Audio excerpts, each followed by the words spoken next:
Welcome back, everybody, to the Skift Travel Podcast. I'm Skift's editor-in-chief, Sarah Kopit, as always, joined by Skift's head of research, Seth Borko. Hey, Seth. Hey, Sarah. How you doing, everybody? Good. So today we are recording just a few days into the Paris Olympic Games. And we've enjoyed, I don't know, what is your favorite thing been to watch so far? I like swimming. It's the only time I ever watched swimming, but I've taken in some swimming. How about you? The swimming has been great. I like the guy who had to do the pommel horse. He had just one job, just the pommel horse. I was a big fan of that. That was a fun event. So even though we're only a few days into the games here, this is our last recording on this topic. So far, we've talked to Ben Smith, the CEO of Olympic partner Air France KLM. We talked to Patrick Mendes, Accor's CEO of Europe and Africa. They're also a partner of the Olympics. And Ben and Patrick had some really great insights, not only about the Olympics, but about sports tourism in general. So if you haven't listened, I highly recommend you do. But that is only after you also listen to today's conversation and today's guest. We have saved the best for last. We're speaking with our friend and colleague, Greg Klassen, today. Greg is currently the Senior Director of Skift Advisory, but he was previously the CEO of Destination Canada, where he worked to take advantage of the 2010 Olympic Games in Vancouver, Canada. Hey, Greg, how you doing? Hey, guys. Good. How are you all? Good. So, like I said, so far on this series, we've covered the Olympic impact on travel, aviation, hospitality, but we would be remiss not to talk about it from a destination perspective. So Paris has been, I would say, maybe not as much in the spotlight as they maybe want to be right now. I think that, we're only a few days out from the opening ceremonies, but there's been a lot of bad press going on about that. So I'm curious, first tell us a little bit about what you did in conjunction with the Vancouver Games in 2010, but also like what you make of all of the apologies and controversy that have had to come out of the Games in Paris. Yeah, I mean, it's super interesting, isn't it? I'm going to start with your second question first, Sarah. And that is, it's a curiosity because Paris is such an iconic city, isn't it? Everybody closes their eyes and knows what they think and see when they hear of Paris. It's the most visited city in the world. It's got somewhere between 45 and 50 million. That's a ridiculous amount of visitors every single year. So while other destinations that host Olympics tend to look for that big brand boost, because of the Olympics, think some of those smaller Albertville that used to host a Winter Olympics or other places that we don't know very much about. But Paris is the iconic city. So it's hard to see what the tourism bump is going to be. It's hard to understand what that brand lift is going to be. And I think what you just said is that they've been kind of riddled with problems in their first few days. Is it actually going to give us a negative view of Paris? Is the water of the Seine suddenly going to be negative for us? So good questions that you have, and whether there's going to be that iconic brand lift that we get from these games, or whether it'll just be a meh. I don't know. It might change. I mean, what do they say about publicity? Like, there's no thing as bad publicity or such things. I don't know. Like, part of me thinks the Last Supper with the drag queens, like, part of me thinks they cannot have not known that would draw a whole bunch of controversy, a whole bunch of headlines. You think that's what they wanted, or do you think they really didn't? I don't know. What do you think? Could they possibly have not known? Okay, so there's two Americans and a Canadian talking about European culture here. So let's start with that. Fair. The drag queens might be by design. It might be controversial. We are talking about it. It may be somewhat negative in its publicity, but it's also pretty outrageous at the same time. And maybe it is consistent with that sort of iconic approach. This is the place that had the Moulin Rouge. This is the place that was a little bit different even 100 years ago before we even contemplated those things. So I give them a bit of a pass on the drag queen Last Supper. Oh, the French. I mean, you've been kind of behind the scenes on one of these things. When an event like this gets planned, I mean, how many, just to stay on this topic as an example, how many people have to sign off on something like that? Like, is it really like, is there a coordinated push to say, this is the brand we're going to have for Paris for this Olympic Games? Or is it sort of like you have your own little world of the opening ceremony and I've got my own little world of this? How does that actually work for a city like Paris? Yeah, you know what? Probably fewer than you think get sign off on this idea. And Sarah might know this because I know you've been in the sort of creative industries before, but you get these people taking on these big projects and they ask for creative control. They don't want six government officials, French government officials in particular, overseeing the creative control that they have. So this is a risk, and they're taking it. They've taken it. I would tend to agree with Greg there. I mean, I don't know what their contracts say, but yeah, I bet that the person that planned that particular portion of the Olympic opening ceremony probably did have some pretty ironclad creative control for that. Just a guess, wild guess. Your first question was really around how do you leverage these games for tourism destinations? And again, when I was in charge of Destination Canada during a period of time that Vancouver was the host of the Olympics. Vancouver, of course, is an iconic Canadian city, one of our most telegenically beautiful cities. It's surrounded by mountains and ocean. And we had a single once, and we thought a generation opportunity to showcase Vancouver and to showcase Canada. We wanted to change the brand of Canada at the time. We had that hewers of lumber and drawers of water, hewers of lumber, Moose Mountains and Mounties kind of destination. We wanted a more progressive view of what we really were in Canada, and we pinpointed the Olympics. We said, 3 billion of the world's eyeballs are going to be on Vancouver during a 2-week period of time. Hey, let's take advantage of those eyeballs. So our priority for the Olympics wasn't necessarily the visitors that were coming to the Olympics. It was more about those television cameras and those screens and those social media outlets that were going to be telling our story for us. So we concentrated our strategy on making sure that we were going to show off Vancouver and show off Canada in the best possible light to those 3 billion eyeballs that were going to be watching the games from parts of the world. So a little bit of a misnomer about major events, major sporting events like F1, like FIFA, and like the Olympics. It's really not the people that are coming to the destination. Our hotels will more or less be full and attracting a pretty strong rate, and our planes will probably be more or less full. But it really is the long tail effect of all those people seeing this beautiful destination, whether that's Vancouver, Paris, or soon to be Los Angeles. What does it look like? Does that give you that sense of, I want to go there? Let me ask a question about Vancouver, which is, did it work? Did you see the long tail effect? We did, because we had a strategy. We were lucky enough to get $25 million from the government to be spent over 5 years to invest in what we called the Olympic strategy, which was pre-strategy. 5 years prior to the Olympics, we were starting to already build the strategy. We had during the Olympics, where we hosted media and helped give them B-roll and images and stories and storylines and media support coverage, because there's a lot of downtime in Olympics.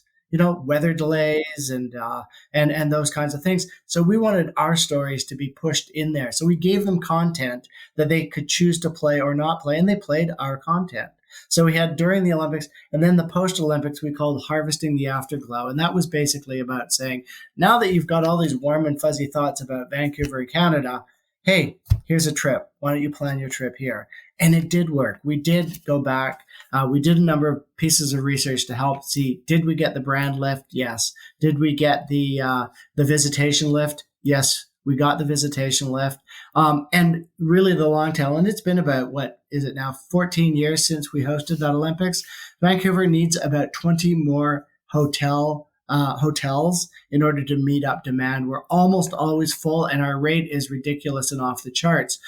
So I think the long tail effect would suggest that Vancouver is now one of those destinations on fire, and perhaps pushing the edges of over tourism during certain periods of time of the year.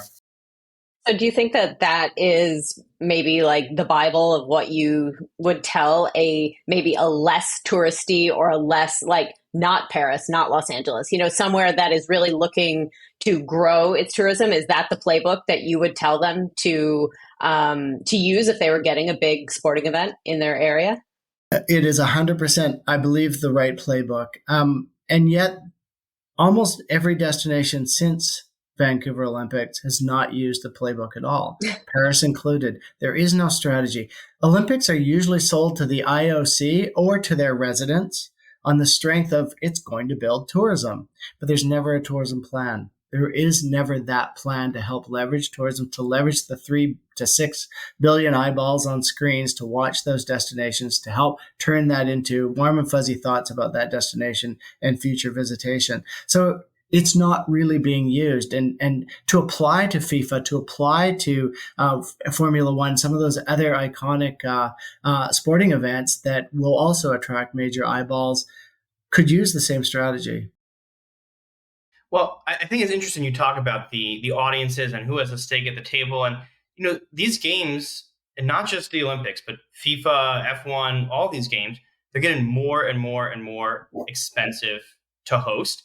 I remember the Rio Olympics, right? The Brazil Olympics, they built all these stadiums all over the country. Many of them are crumbling now. So you have these kind of infrastructure boondoggles. And I think I've even read that the IOC is kind of struggling to get some bids for some of these large events because they are so expensive. So I think with a good strategy, you can see a tourism return. Do you think that tourism return can truly pay for 20 new stadiums? I mean, that's a huge cost to host a game like this. Yeah. I think the stadium builds are based on a different kind of strategy. It's based on creating centers of excellence for football or repurposing those stadiums for other reasons. And again, I think this is where Vancouver has done a good job. Because we were able to sort of retain some of those major facilities that were purpose-built for the Olympics.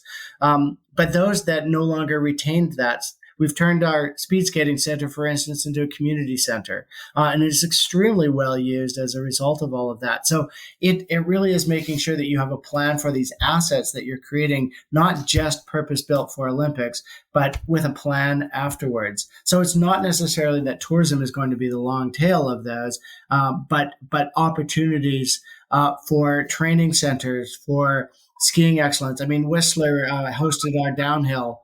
Who did very well with that and retained some of those training facilities. A lot of them turned into tourism attractions. At the same time, we have a sliding center up at Whistler now that you can try yourself if you so choose to become an amateur luger. I haven't been brave enough to do that yet, but one day it's on my list. My husband desperately wants to go up to Lake Placid in New York, right, and try out their luge. I think they still have one there that the public can. And when did they last host the Olympics? I mean, the long tail for Lake Placid has been ridiculous, right? It is just this it's iconic, 50 years or something like that. Yeah, 50 years. So what a great example for tourism is that they really truly developed that place for the next 50 years and have leveraged it very, very well. So one of the things that it kind of makes my skin crawl when I think about it, but they're going to have the Olympians jump into the Seine and they're going to swim there. And I live here in Brooklyn, and almost every day I walk over the Gowanus Canal. Now, I'm not saying the Gowanus Canal and the Seine are the same, but I don't know. These games, you often have these kind of environmental components to it. Like you were talking about the natural beauty of Vancouver. Not everywhere is like that. When you're in a city like Paris, you hear all of the, the bacteria contamination in the river and what have you.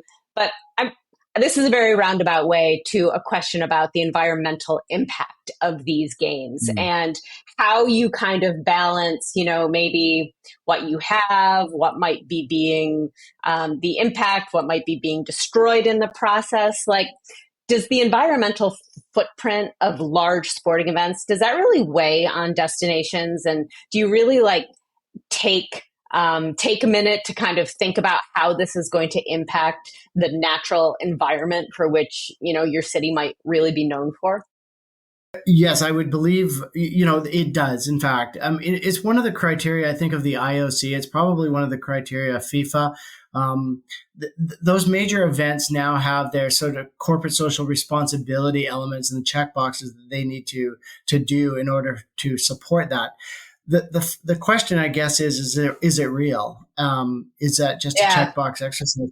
No offense to Paris, who spent, did I hear this right? $2 billion to clean the Seine, and it's still not clean.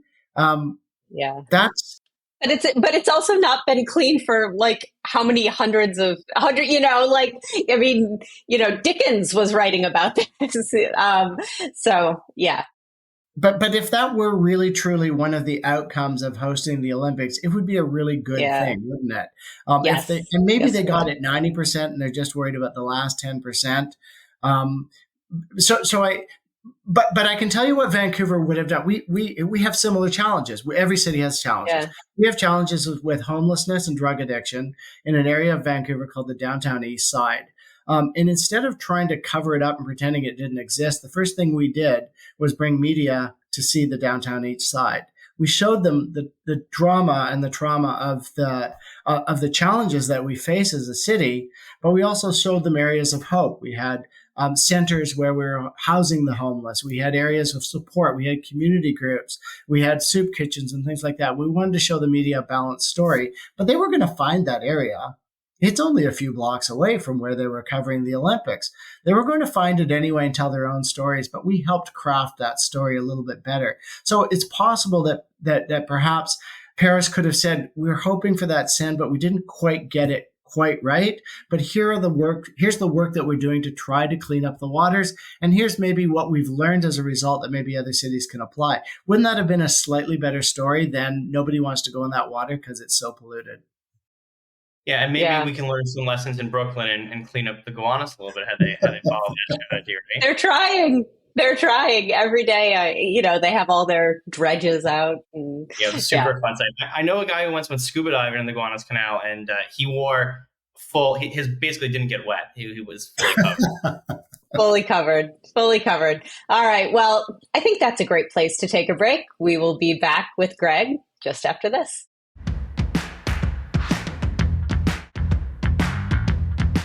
Welcome back to the Skift Travel Podcast.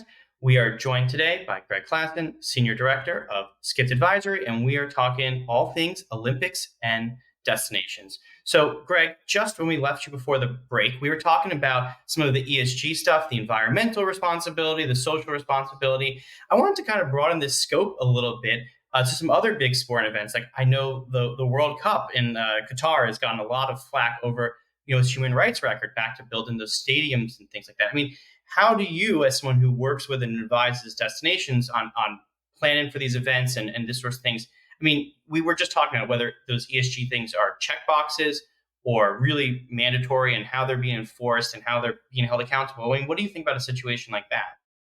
Yeah. Qatar's a really interesting example, isn't it? On the one hand, I think that we all know a lot more about Qatar. I would say that in general, net positive review of how they pulled off the FIFA World Cup. Of course, the most watched, I think, event in history. And I think they did a reasonably good job with all of that. Of course, there were still some major challenges. I know that they were very, very focused on their track record, building those stadiums on the backs of, somewhat close to being indentured labor coming from India and Pakistan, Bangladesh, and areas like that, is a significant challenge for them. And I think they tried to get ahead of that story. It's really hard to get ahead of human rights stories in general. And I think they sort of pulled off bits and pieces of it, but I don't think they got quite there yet. So a lot of people's minds may not have been changed as a result of their hosting.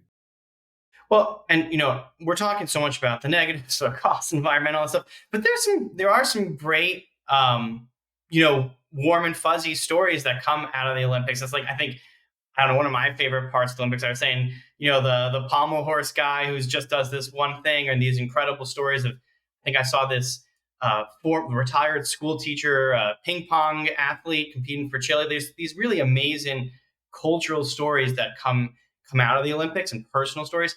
I mean, talk a bit maybe about how like the good sides of this sort of sports tourism and the connections across cultures and people that when they're done right. I mean, how does that tie into the tourism story? Yeah, and I think that we'll see that with Paris, right? Right now it's the beginning of the games. We're focusing on some of those negatives and some of the gaffes that have happened, but we're interested in the human stories. We're interested in the performance. We're interested in the agony of becoming a contender, whether you come in with a gold medal or whether you come in last place. There's a story behind every one of those athletes, and I think those will start to dominate the news cycle a little bit more. And they'll, of course, start to tell the great stories about what's going on in Paris, and give us a kind of different narrative. So perhaps we shouldn't judge too harshly Paris at the beginning of the Olympics. Perhaps maybe in 10 days from now, we'll have a better idea of where and how they've pulled off those games itself. But the human stories are what we really long for. Hey, let me ask you this question. We keep talking about Paris Olympics as driving tourism to Paris, but some of these stories that we're talking about are underdog countries that we maybe didn't know or see. Have you ever heard any stories of like a Paris Olympics driving tourism to a different country because of a really good competitive team? Well, as a 13-year-old boy, I was kind of in love with Nadia Comaneci and wanted to go to Romania. So I don't know whether that is relevant to this conversation, but I really did think Romania was going to be a really cool place to go. Seth, you're way too young to know who Nadia Comaneci is. I'm not, though. I remember. I watched. I was at the right age where I think we're about. Well, she might be a little bit older than me, but I remember that. Mary Lou Retton. Oh, it was so good. Yeah. I wonder what happened after the Cool Runnings and the Jamaican bobsled team. Yeah, like that. I wonder. Yeah, I mean, that was just such a great movie and such a great story. It was, and I think again, Jamaica would have been very interesting. I did a tourism project, in fact, in Jamaica, and they had at the airport they had a big poster of the Cool Runnings dudes from that event. It's still part of their local culture as well, and when you sort of see it, you're reminded of Jamaica, and you may be having again those thoughts of. Even though it's got very little to do with Winter Olympics in Jamaica, normally it was that sort of off the beaten track kind of team that you really wanted to hope for to go to see them in Jamaica. We had a guy from the UK who was a pretty terrible, but he qualified to be a ski jumper. I mean, who goes straight from zero into ski jumping? But this fellow didn't. I think he was called Eddie the Eagle, and he was. Oh again, yeah, we watched that movie too. Yes, yeah, they made that movie too. And so Google Eddie the Eagle because again, he became this sort of geeky personality that had a goal and he went for it. So yeah, we got these great human condition stories. Yeah, we're suckers for a good inspirational sports movie here at the Kopit House. So yeah, we've seen them all. Exactly. So I mean, let's talk bigger, broader sports tourism. So not just the Olympics. It's a huge trend. Sarah just published an amazing story on the broader market for sports tourism. And by the way, if you're a listener and you haven't had a chance to check it out yet, definitely go ahead and Google Sarah Skift sports tourism. It's a great article. But what do you see as Greg, as like just broadly, you work with destinations across the globe. What is the trend in sports tourism? Like looking beyond the Olympics, like how big of a deal is sports as a driver of destinations and tourism? To answer that question, it really depends on the sport. There's some sports that lend themselves beautifully to television coverage. Those are the A+ listers. Those are the Olympics. Those are the FIFAs. Those are the F1s. Those are the major events that the whole world tunes into to watch. Those are important. Some of those smaller sports are important to some countries, but not other countries. And if you're targeting some of those countries, handball, for instance, is big in some parts of Europe. So you're going to create a sort of longing and a sense of handball to come to this destination that may be hosting the World Handball. You're not going to get an American to watch handball or a Canadian. We don't even know what that is. But it's really important in some other countries. So some of the smaller sports still garner some good television coverage itself. And some sports, you just aren't watching them on TV, but you're going to go to the destination itself and you're going to try to leverage it. So it really depends on the sort of broad appeal, or even some cases the narrow appeal of those particular sports and events that are either going to draw visitors to the destination itself, or most importantly, help you elevate your brand because it's going to be broadcast through multiple channels. So let me ask you this, Greg. You work with a lot of leaders of brands, CEOs of destinations, CMOs, government officials. If you were starting with a blank slate, and I can think of a couple of countries where they maybe have a blank slate, like what would your advice to the leader of a government official destination be? Would it be you want to start big, go for the Olympics, bid on the Olympics? Would it be pick a niche? You can dominate handball. Like what advice do you give destination leadership? Yeah, I mean, it's, again, one of those great questions, because the old days bidding on Olympics was very, very hard. There were 5 or 6 or 7 shortlisted destinations. You had to do your pitch, and you were very, very lucky to win. It's not like that anymore. The hardest part to get to become a host of an Olympic game is getting past to your residents, who generally vote on plebiscites to say whether they actually want the games in their city or province or state or country or not. And in many cases, a lot have been rejected. There are 4 cantons in Switzerland who were vying to become hosts of the Winter Olympics, and all 4 of them rejected it and say, we don't need to spend the money on the Olympics. So Olympics aren't nearly as in demand as they used to be.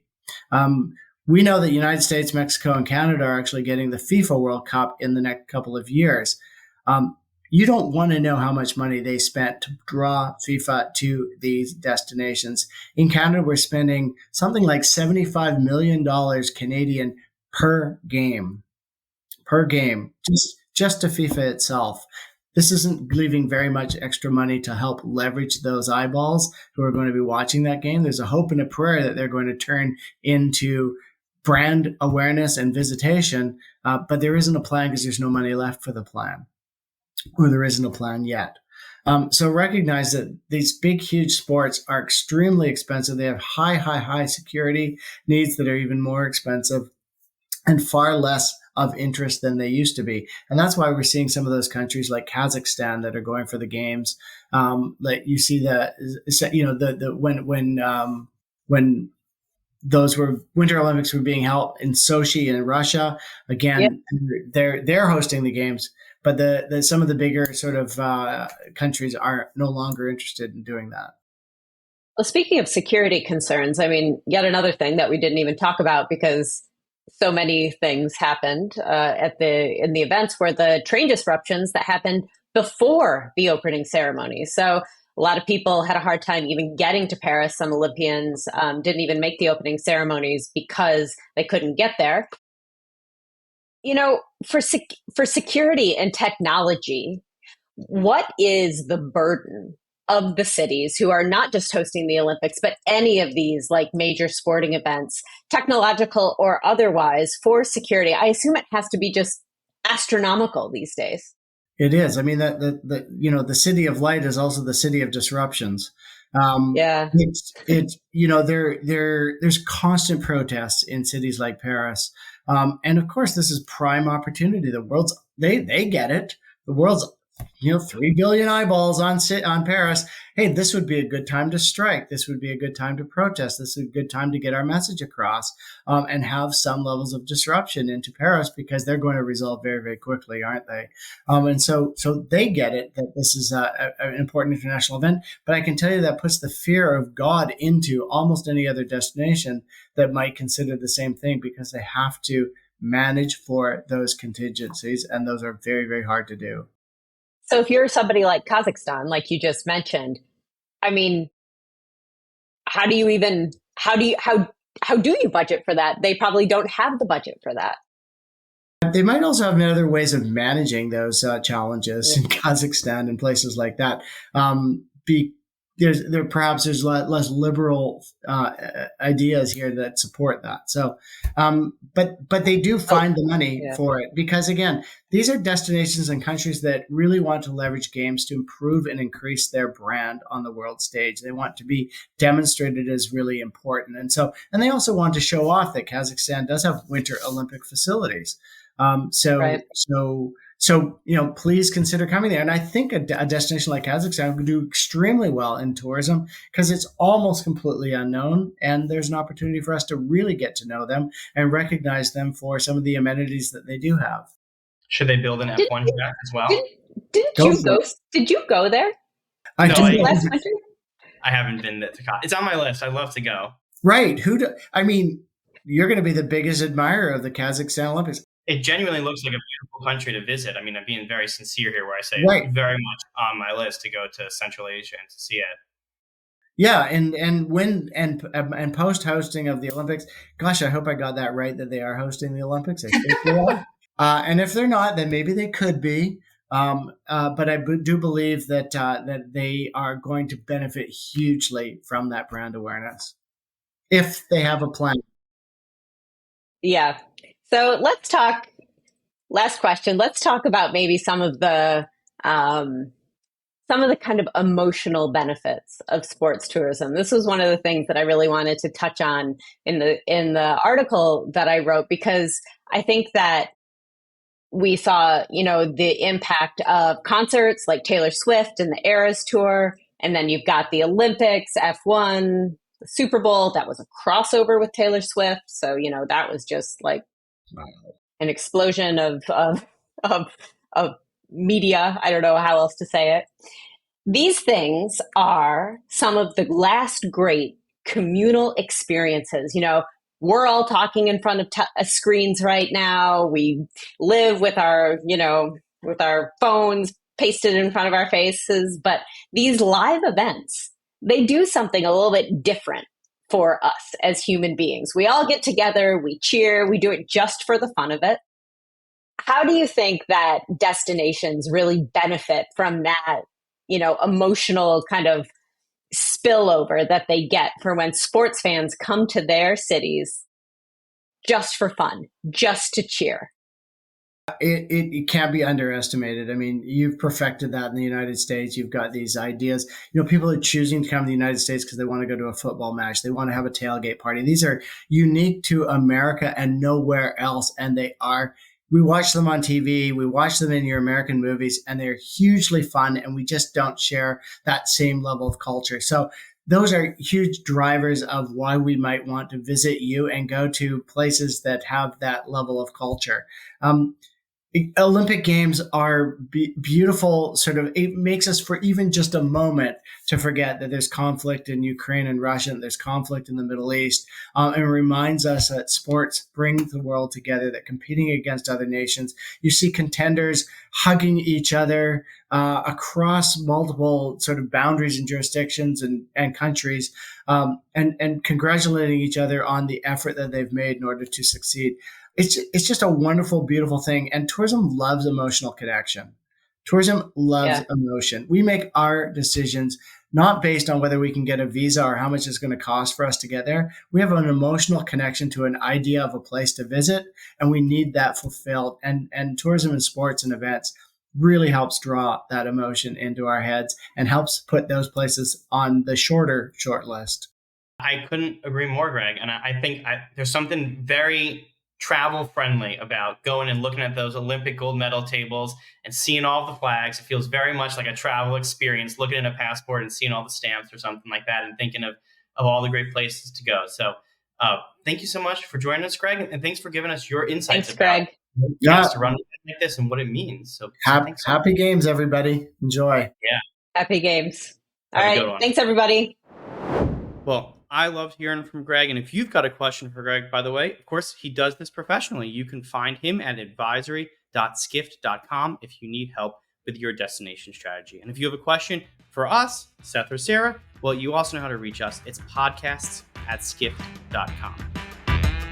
Thank you for listening to the Skift Travel Podcast. Wherever you're listening, please make sure to subscribe. If you like what you're hearing, rate us 5 stars or leave us a positive review. It really helps get the word out about us, our podcast, and make sure that we can still continue to bring it to you free of charge every week. If you're watching on YouTube, be sure to like and subscribe. And don't forget to hit that notification bell as well. That way you'll know every time we have a new episode.